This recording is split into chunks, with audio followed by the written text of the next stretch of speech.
ආයිබෝන් හැමෝටම අද මහින්ද්‍ර මැක්සිමෝ ලොරියක් අරන් ආවා. වාහනේ අරගෙන ආය ෆුල් පේන්ට් එකකට. මේ වාහනේ ඉස්සරහ දුරගා පොඩ්ඩක් දිරලා තියෙන විච්චර මේ වාහනේ ටින්කරින් තියෙන. ඊට පස්සේ බක්කේ තැලිච්ච පාරවල් මල්කඩ ගාපු ගොඩක් තැන් තියෙනවා. ඒ ඔක්කොම ටික ආයි හදලා ඉස්සරහ ෂීට් ටිකත් ගලවලා ඇතුල් පැත්තත් පේන්ට් කරන්න තියෙනවා. ඒ වැඩ ටිකත් ඔක්කොම ඉවරුනාට පස්සේ වාහනේ ෆුල් පේන්ට් එකට තමයි ගන්න තියෙන්නේ. වීඩියෝ එක අන්තිම වෙනකම් බලන්න වාහනේ කොහොමද අලුත් වෙන්නේ කියලා ඔයගොල්ලන්ට බලා ගන්න පුළුවන්.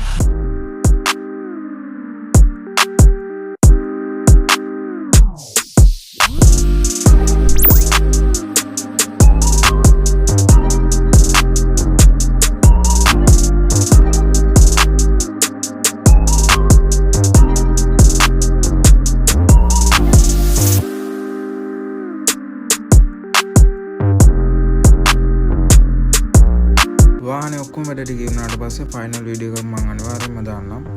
ඔයාගේ ලොරියත් පේන්ට් කරගන්න තැනක් හොයලා හිටියනම් දැන් අපිට කතා කරන්න මම පහලින් අපේ නම්බර්ස් දාලා තියන්නම්. ලොකේෂන් එක හොයාගන්න බැරි කෙනෙක් ඉන්නවා නම් Google එකේ සර්ච් එකක් දාන්න සුනිල් මොටර්ස් පන්නේපිටිය කියලා.